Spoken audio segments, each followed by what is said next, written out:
Hello, welcome to day 11. We are in the home stretch of this 14-day challenge. Today we are starting a new melody. We're learning Swan Lake, the main theme from Swan Lake by Tchaikovsky. But beyond that, we're really just tying up a lot of loose ends. We're moving forward with our A minor scale. We're working through our A minor improvisation that we started yesterday. We're doing a little more work on Scarborough Fair, but we're taking that nice and easy bit by bit. And then as always, our reading and rhythm drills. So let's get right to work. We covered the A minor scale yesterday, so I'm just going to show you the fingerings one more time, maybe a little bit faster than yesterday. And then tomorrow we're putting these hands together. So right hand, 1, 2, ready, go.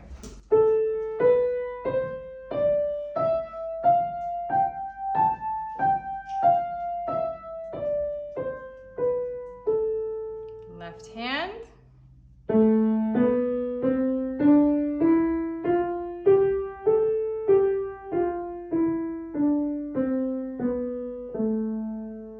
And straight from there, we can move into our improvisation. So you can do it just like you played it yesterday. Today, I'm going to show you a different variation, but as always, it's an improvisation. You're free to play it however you want. So I'll count us in. 1, 2, ready, go.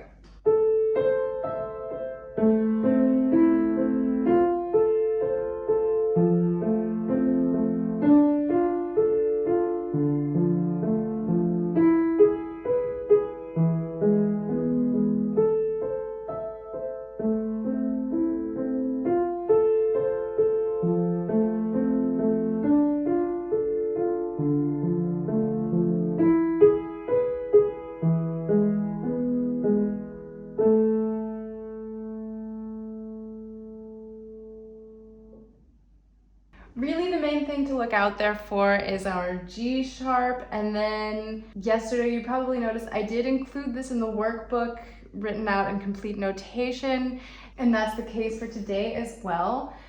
Feel free to use the music. It's a really good exercise. It's also just nice to know that, okay, I have a pattern that I can memorize really quickly on the piano, and then if I need a reminder, I have the score. Things like that. I want you to be able to use both skills. We've talked about this type of thing a lot by now, and just so that you're comfortable with different ways of approaching playing at the piano. We're moving forward with our rhythm drills, and today we're doing rhythm drills and reading drills back to back because all of this is going to be helping you with Swan Lake.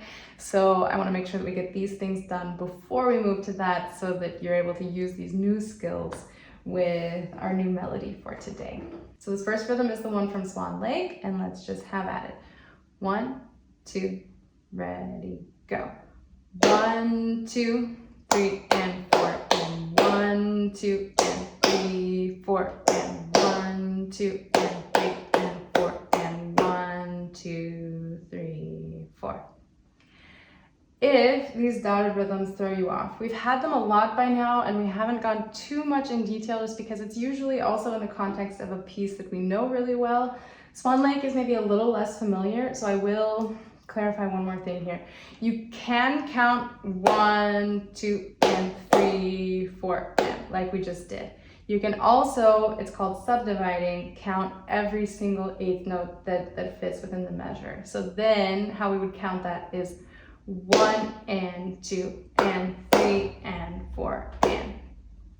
There are a lot of advantages to counting that way. It's the primary advantage being that you know exactly how many eighth notes fall into that note and you're really precise with your counting. The downside of counting like that is that it's a lot of 1 and 2 and 3 and 4, and it's kind of annoying to say. Gauge how it's going for you. I want you to be really honest with yourself which way you think is going to be better for you. Let's do it one more time, and I'll count it with subdividing so that you can hear how that works in context of the entire pattern. But I will only be subdividing those dotted rhythms. When we have half notes and whole notes, I'm not going to count 1 and 2 and 3 and 4 and. That's also an option. You can also do that. Again, just have an honest heart-to-heart conversation with yourself and decide if you need that to stabilize your rhythmic counting. 1, 2, ready, go. 1, 2, 3, and 4, and 1 and 2, and 3 and 4, and 1 and 2, and 3 and 4, and 1, 2, 3, 4. In our next excerpt, we have one more dotted pattern. We're in 3/4 time this time, and I will keep subdividing that dotted pattern so that you hear how that works.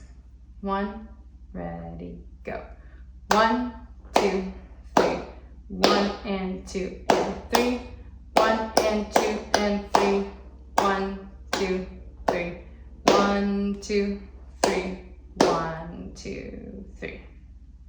Now the things that are going to be helping us in Swan Lake today are new landmark notes. So until now in the bass clef we've had C, F, C, and in the treble clef we've had C, G, C. From now on, I want you to start thinking more in terms of G, C, F in the bass clef, and then we have the exact same pattern in the treble clef, G, C, F. The spacing between the notes is the same. How they fall within the clef is a little bit different. In the bass clef, the G is starting on the very bottom line, and then we're going to the next to the top line in the bass clef, the one that's between the two dots. The F we're very familiar with, right? So we're starting on the bottom line. That's actually the easier way to have it anyway, because it's much easier to find something on the outside than it is right smack dab in the middle. The C, I think we're pretty used to by now. And the F you've definitely got down. And then in the treble clef, we have the G that we're really used to seeing, which is not the bottom line like it is in the bass clef, it's the second line, and then we're going all the way up to the top line. So again, the new information is on the outside. It's kind of making a sandwich out of the clef, out of the grand staff, and I think that'll help you find your way around a little bit. Again, I want you to memorize this parallel structure. They're not quite falling in the same spot in the grand staff, but it's the same pattern, GCF, GCF. So let's just have a quick little quiz and see how that goes. Here we have C and bass clef, bass C, our new G, our old G, our old F, our new F, treble C, and then from here we're going to start reading some patterns again. They are, I think, always starting on a landmark note, and we'll see how it goes. So again, it's starting with a landmark note, and then you're trying to read the pattern as fluidly as you can. So today, when we've been doing these, I've always been playing the notes and the patterns for you. Actually, if you want to go back and review all of those, that's also a really good exercise. If you haven't been doing that alongside me, if you've just been naming them instead of naming and playing, which is also fine. But now I really want you to try to find the correct landmark note and try to play the pattern as automatically as you can, as intuitively as you can. If it's not automatic yet, then that shows you where you can work, that shows you the things that you can be looking for, and I'll always be telling you the guideposts as we're checking these. So again, starting on landmark notes, try to find the pattern automatically, just play it. Don't worry about naming them now. I'm going to leave a second in before I tell you the answer and show you the answer. And then you can first orally try to see if it matches. And then I'll tell you the names of the notes in addition to that.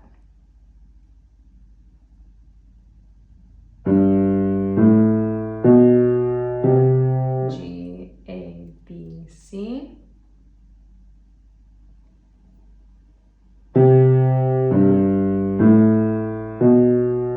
C, G, A, B. So the last one, I didn't give you the guidepost like I promised. The last one, it starts on G and we just step up. So that's probably fairly straightforward. Here we have a jump of a fourth, but then after that, hopefully you see pretty automatically that it's just stepping up from there. So down a fourth and then stepping back up. Next one.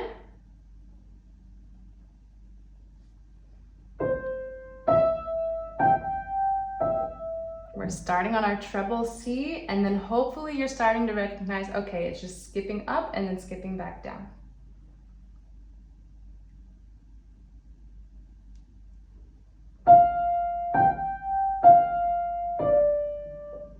So we're starting on our landmark F, stepping up, stepping down, and then skipping.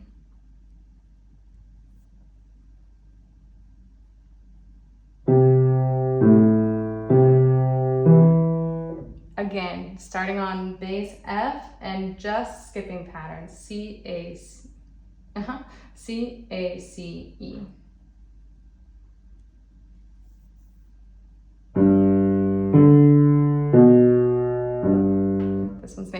bit trickier. It starts with a fifth. We're starting on our bass G, skipping up the fifth, and then skipping down with thirds back to G.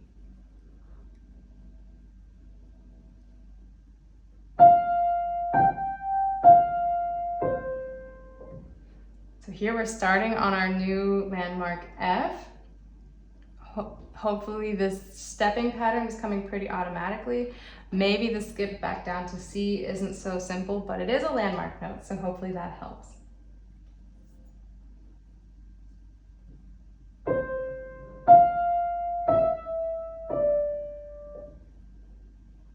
So we're starting on treble C, jump up a fourth to our other landmark note, up to F, and then stepping back down.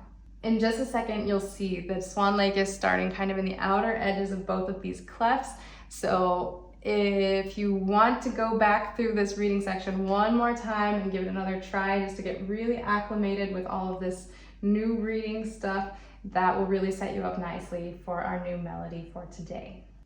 I am especially excited for the melody that we're working through today. It's such a beautiful melody, this main theme from Swan Lake, but it's actually really approachable to play. Now, we are doing it hands together long term.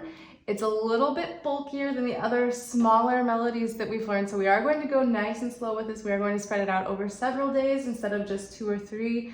I think we're working on this for the remaining 4 days of the challenge, but it's also just such a beautiful work. It would be a pity not to spend so many days on it. Today, we're just going to do really simple steps because how this one is designed, I had promised you that the left hand is finally going to have something more interesting to do, and that's what we have going on here. It's basically just a direct repetition. We're playing through the entire melody 2 times.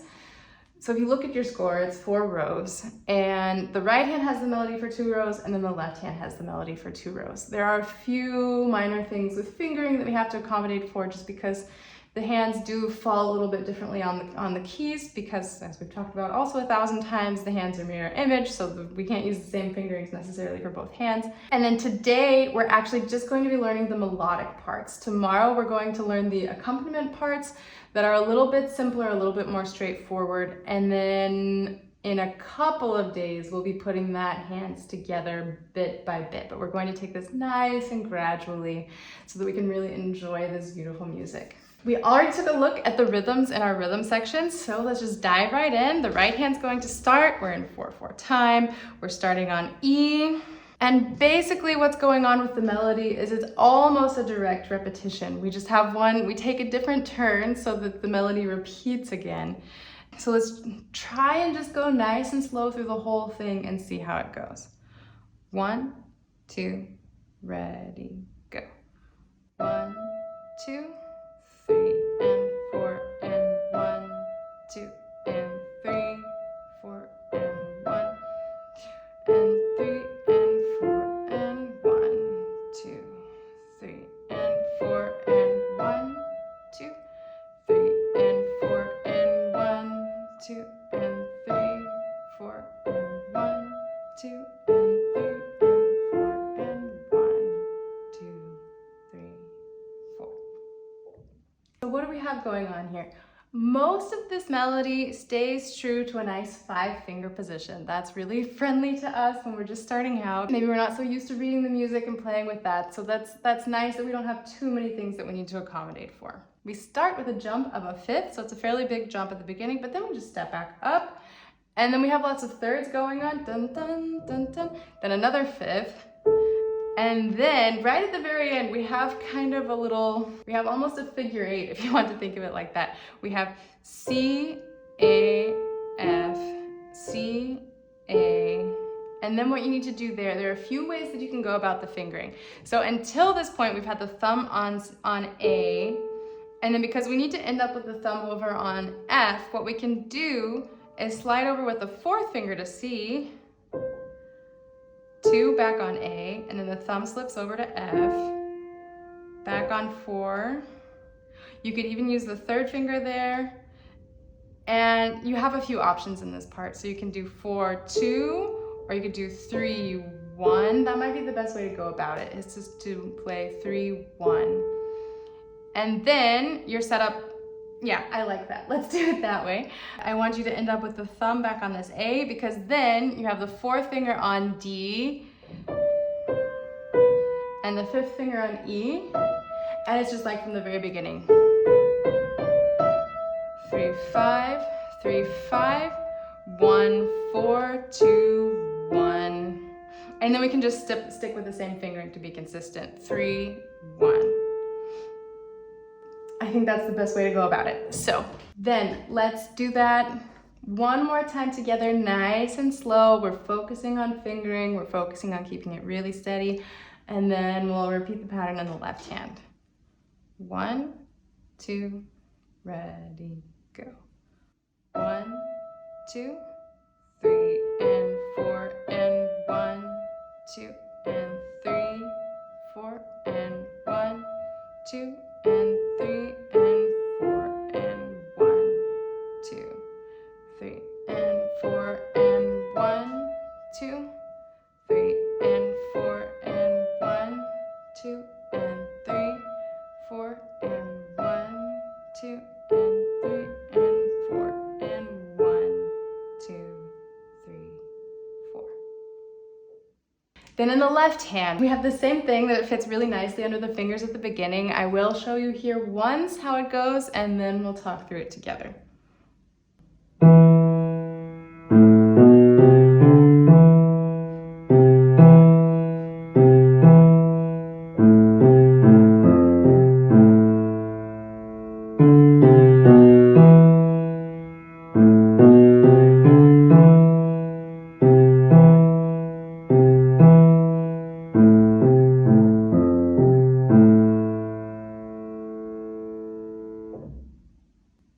So what do we have happening here? There is one fingering that I use that I'm not very happy with, but we'll talk through it and I'll show you how you can do it better. So again, if the melody is exactly the same, the notes are exactly the same, it's nice to be able to have that in a piece like this because we're not so familiar with these lower notes in the bass clef yet. That's also why I intentionally wrote this so that you have the melody in the right hand and then in the left hand, because somehow we have a little less resistance when we're reading in the treble clef. So you've gotten the notes under your belt already. You might still have some hesitation while you're reading through in the bass clef. That's fine, don't worry about it. We're on day 11 of a 14-day challenge. A lot of you have probably never touched a piano before this challenge, and reading music, there is a learning curve. That's why I hope you're always downloading these workbooks and doing all of the reading assignments, because that will also just really keep reinforcing this reading, and the more you can just bulk up on that now, the less you'll have to worry about it in the long run. So we're starting with our thumb on E. We jump down to the fifth finger. Because it's a fifth, it's the same thing as in the right hand. We step back up, skip, skip, skip, skip. And then here, when we jump over to A, I want you to slide the third finger over. I know it's a bit of a stretch. I know I've told you before that usually we want to jump. This is actually a case where it's okay to slide a little bit, to stretch the hand out, to reach that A, because it's also not so far. It's not going to cause so much tension in the hand doing it this way. You're sliding over with the third finger. And then this figure 8 that we talked about in the right hand is all with 1, 3, 5 in the left hand. 1, and then here, you can either play the A with the third finger or slide over to the fourth, which works nicely because then the thumb lands naturally on D, and then we just need to slide it over one more to get back to this E. Then it's the same that we had before. And then here the same thing again. We slide the third finger over to A, 1, 3, and that's it. So the fingering for this actually, I think, rests a little bit more comfortably under the left hand, just because these transitioning downwards with the third finger is a little more comfortable than what we were doing with the right hand. And this is also just such a good opportunity for the left hand to have the chance to play a beautiful melody. The poor left hand, I know I say it every day, but the poor left hand gets neglected. In Scarborough Fair today, we're just continuing. We're doing a quick review of the things that we learned yesterday. We're not putting hands together yet. We're going to start with that tomorrow. And let's just run through it really quickly and you'll be done with day 11. So the right hand is starting with 1 on D, 5 on A, and I'll just count us in. We'll play the right hand all the way through once. As always, feel free to break it down into chunks, but this is just your reminder for how it's supposed to sound, how the fingerings are supposed to work, how the rhythms work, and so on. 1, ready, go. 1, 2, 3, 1, 2, 3, 1, 2, 3, 1, 2, 3, 1, 2, 3, 1, 2, 3, 1, 2, 3, 1, 2, 3, 1, 2, 3, 1, 2, 3, 1, 2, 3, 1, 2, 3, 1, 2, 3, 1, 2, 3, 1, 2, 3, 4, 5, 6. And then the left hand ones. Again, it's mostly fifths and fourths, mostly long notes. I'll count us in. 1, ready, go. 1, 2, 3, 1, 2, 3, 1, 2, 3, 1, 2, 3, 1, 2, 3, 1, 2, 3, 1, 2, 3, 1, 2, 3, 1, 2, 3, 1, 2, 1, 2, 3, 1, 2, 3, 1, 2, 3, 1, 2, 3, 1, 2, 3, 1, 2, 3, 1, 2, 3, 4, 5, 6. Then, in case you want to give it a try hands together, I'll just show you how all of that sounds when it's put together. We're not going to walk through it hands together today. That's up to you if you want to do that or not. I'll just show you how it sounds, and that'll be a wrap. 1, ready, go.